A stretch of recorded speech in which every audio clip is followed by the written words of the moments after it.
করে বলতে পারি এর পেছনে কিছু রাজনৈতিক কর্মকাণ্ড, রাজনৈতিক উস্কানি কিংবা কিছু রাজনৈতিক ব্যক্তি যারা বিগত কয়েক বছর ধরে বিভিন্ন রকম নিয়োগ আটকানোর জন্য ক্রমাগত আদালত ঘর করেছে, নিয়োগ আটকানোর জন্য ক্রমাগত হাইকোর্টে এবং সুপ্রিম কোর্টে রাত্রিবেলা কম্বল বালিশ নিয়ে ঘুমিয়েছে, ব্রেকফাস্ট করে মামলা করেছে, ডিনার করে লাঞ্চ করে মামলা করেছে, মুখ ধুয়ে স্নান করে মামলা করেছে।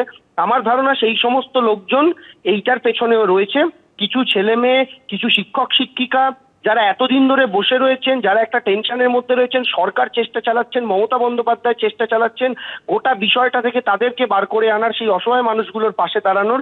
এমতো পরিস্থিতিতে একটা আশার আলো যেখানে দেখা যাচ্ছিল সেটাতে আবার গিয়ে একটা জট তৈরি করা, আমি জানি না এতে কিছু মানুষ পলিটিক্যালি হয়তো স্যাটিসফাইড হচ্ছেন, কিন্তু আলটিমেটলি যে মানুষগুলোর চোখের জল ঝরাচ্ছেন, যে মানুষগুলো সংসারে অনিশ্চয়তার কালো মেঘ ডেকে আনছেন, সেই সমস্ত মানুষগুলোর অভিশাপ কুড়োচ্ছেন।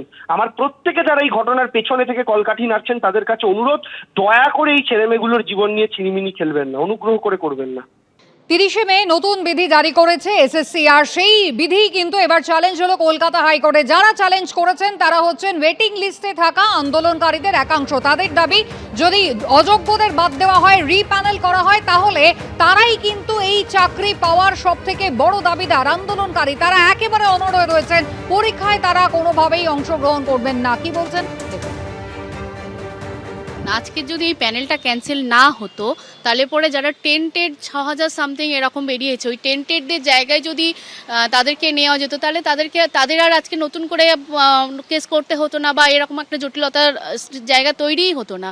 প্লাস যেই সিটগুলো এখনও ভেকেন্ট রয়েছে, ওয়েটিং নেই, এরকম সায়েন্সের কিছু কিছু জায়গা রয়েছে, যেই সাবজেক্ট রয়েছে সেখানে যারা নট কল ফর ভেরিফিকেশন ছিল সেখান থেকেও তাদেরকে ডাক দিলে পরে তাদের চাকরি হতো, তাহলে এত কমপ্লিকেশনের মধ্যে যেতেই হতো না। আর সব থেকে বড় কথা, নতুন গেজেট যে হয়েছে, আবার ধরুন আমি পরীক্ষা দিলাম বা তারা পরীক্ষা দিল, আবার 5 বছর পরে প্যানেল ক্যান্সেল হবে না, আবার কোনো দুর্নীতি হবে না, সেটার কোনো কি সিওরিটি রয়েছে?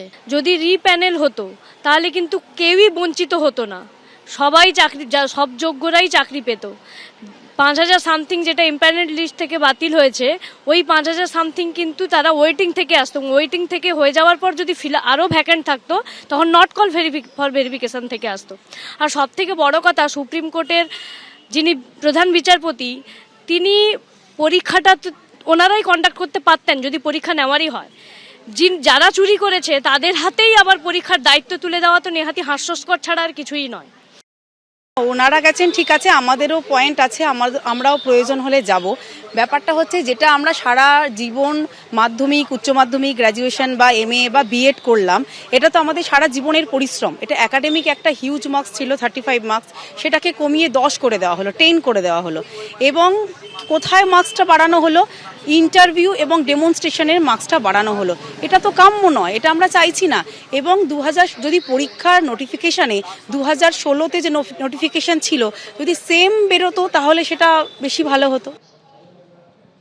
আইনজীবী সুদীপ্ত দাশগুপ্ত রয়েছেন আমাদের সঙ্গে টেলিফোন লাইনে। সুদীপ্ত বাবু, বারবারই আপনারা যেটা বলছিলেন 2025-এ যেভাবে বিধি বদল করলো এসএসসি, সেটা আদতে গ্রহণযোগ্য হবে না, মামলা হবে কলকাতা হাইকোর্টে। কিন্তু সেই মামলাই হয়েছে।